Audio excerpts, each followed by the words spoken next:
नमस्कार, स्वागत है आपका हमारे खास प्रोग्राम मुद्दे की बात नेताजी के साथ में।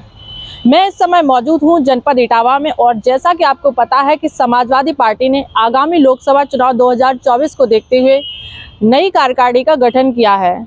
ऐसे में नई कार्यकारिणी का गठन करते हुए समाजवादी पार्टी के पदाधिकारी जो अल्पसंख्यक सभा के जिलाध्यक्ष हैं फरहान शकील जी, वो मेरे साथ इस समय मौजूद हैं। तो आइए इनसे बातचीत करते हैं और कई विभिन्न पहलुओं पर और कई मुख्य बिंदुओं पर हम इनसे बातचीत करेंगे और जानने की कोशिश करेंगे कि इन्हें नया पद मिला है, इस पर इनका क्या कहना है। जी सर, सबसे पहले तो भारतवाणी पर आपका स्वागत है। बहुत बहुत धन्यवाद वंदना जी, भारतवाणी का बहुत बहुत शुक्रिया। जी, क्या समाजवादी अल्पसंख्यक सभा का आपको जिलाध्यक्ष नियुक्त किया गया है, तो क्या कहना चाहेंगे आप? देखिए, पहले तो मैं राष्ट्रीय नेतृत्व और अपने नेता माननीय अखिलेश यादव जी का, माननीय शिवपाल सिंह यादव जी का धन्यवाद करता हूं कि उन्होंने मुझे जिम्मेदारी के काबिल समझा और ये जिम्मेदारी बहुत बड़ी है और बहुत महत्वपूर्ण भी है। इटावा जनपद को देखते हुए, इटावा जनपद में अल्पसंख्यक समाज ने समाजवादी पार्टी का जुड़ाव बहुत लंबे समय से है और बहुत लंबे समय तक अल्पसंख्यक सभा के और अल्पसंख्यक समाज के लोगों ने समाजवादी पार्टी में अपनी मुख्य भागीदारी रखी है। आगे के समय में बहुत कम समय बचा है, लोकसभा चुनाव है, तो उसको देखते हुए आपको क्या जिम्मेदारी दी गई है या आपको क्या लगता है क्या आगे की रणनीति रहेगी? देखिए, आपको पता है देश के हालात कैसे हैं, विपरीत परिस्थितियां हैं। भारतीय जनता पार्टी की सरकार में हर वर्ग, किसान, छात्र, नौजवान, अल्पसंख्यक, हर कोई परेशान है। अभी पिछले दिनों एक पेपर हुआ पुलिस भर्ती का, जो पेपर लीक हुआ और लीक होने के बाद 60 लाख बच्चों का भविष्य खतरे में आया। 60 लाख बच्चे दर बदर भटके और भटकने के बाद स्टेशनों पर रात में सोए, खाना उनको टाइम पर मिला, बहुत सी चीजें हुई और उनका पेपर लीक होने कर कोई भर्ती में आगे कार्रवाई नहीं हो सकी। तो ऐसे तमाम मुद्दे जनता के बीच में है। भारतीय जनता पार्टी उस मुद्दों को लेकर जनता के बीच में नहीं जा पाएगी। इटावा में प्रत्याशी समाजवादी पार्टी इंडिया गठबंधन का और पीडीए का मजबूती से लड़ेगा और मजबूती से जीतेगा और अल्पसंख्यक समाज के लोग, अल्पसंख्यक सभा के लोग बहुत मजबूती के साथ इस बार समाजवादी पार्टी के हमेशा साथ में रहे और इस बार बहुत अनोखी पहल के साथ और एक इतिहास रचने का काम करेंगे, बहुत मजबूती के साथ। अल्पसंख्यक सभा का आपको जिलाध्यक्ष नियुक्त किया गया है इटावा में, तो आप किस तरीके से अब इस संगठन को मजबूत करेंगे और कार्यकारिणी का गठन? हमारा प्रयास है, हमारी कोशिश है, सर्व समाज के लोग इसमें सम्मिलित हो जाएं।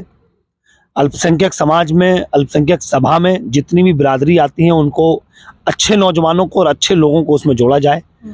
लगभग जिले के जितने भी आप शुरू करिए, इटावा से जसवंत नगर, आपका बकेवर, भरतना, लखना, इकदिल, बसरेहर, बड़पुरा, उदी, जितने भी क्षेत्र पड़ते हैं सब जगह से, चकरनगर, सब जगह से अच्छे नौजवानों को और अच्छे लोगों को निकालकर अल्पसंख्यक सभा को एक बहुत अच्छी टीम बनाकर मुझे समाजवादी पार्टी को गिफ्ट देना है। मेरा प्रयास है, समाजवादी पार्टी ने इन कंधों पर अगर कोई जिम्मेदारी सौंपी है तो उस जिम्मेदारी का बखूबी पालन कर और बहुत जिम्मेदारी के साथ अपने शहर की आवाम का भी जिम्मेदारी रखकर, अपने आवाम की इज्जत का मान रखकर, अपनी पार्टी का सम्मान रखकर जनता के बीच जाकर समाजवादी पार्टी को बहुत अच्छे वोटों से, जैसा कि आपने जिम्मेदारी की बात की है, शीर्ष नेतृत्व ने आप पे भरोसा जताया है, तो किस तरीके से आप जिम्मेदारी का निर्वहन करेंगे और पार्टी को मजबूत करेंगे और लोकसभा चुनाव में एक अच्छे मुकाम तक पहुंचाएंगे? देखिए, समाजवादी पार्टी में पूर्व में मुलायम सिंह यूथ ब्रिगेड का जिलाध्यक्ष भी रहा हूँ। उससे पूर्व में अगर बात करेंगे आप, तो मैंने कई संगठनों में, मैं जिले में और शहर में भी पदाधिकारी रहा हूँ, लेकिन वो पद इतना वो नहीं। लेकिन मैं जिलाध्यक्ष 2010 से लेकर 2016 तक अध्यक्ष रहा।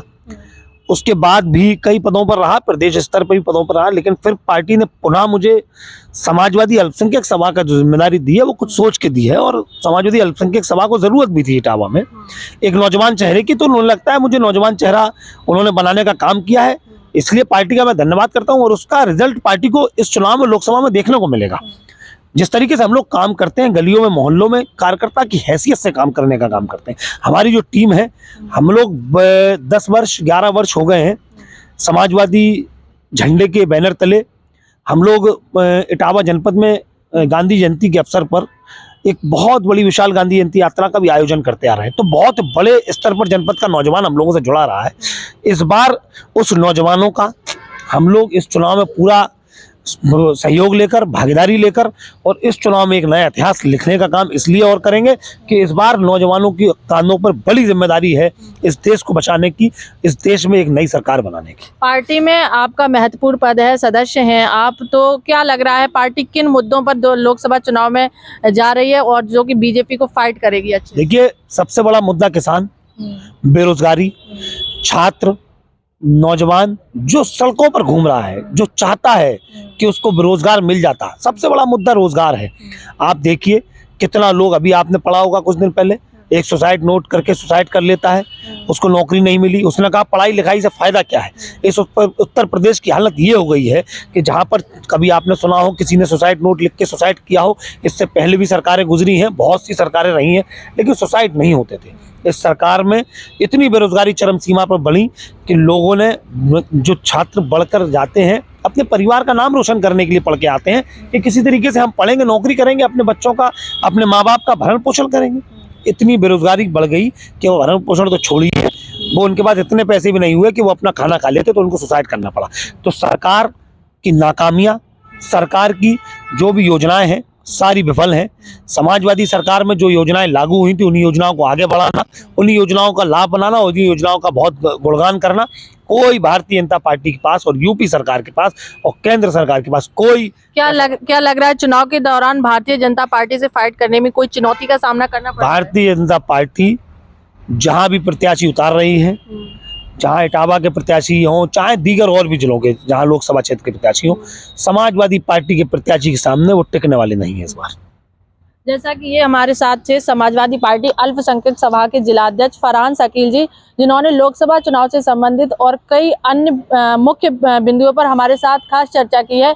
भारतवाड़ी के लिए इटावा से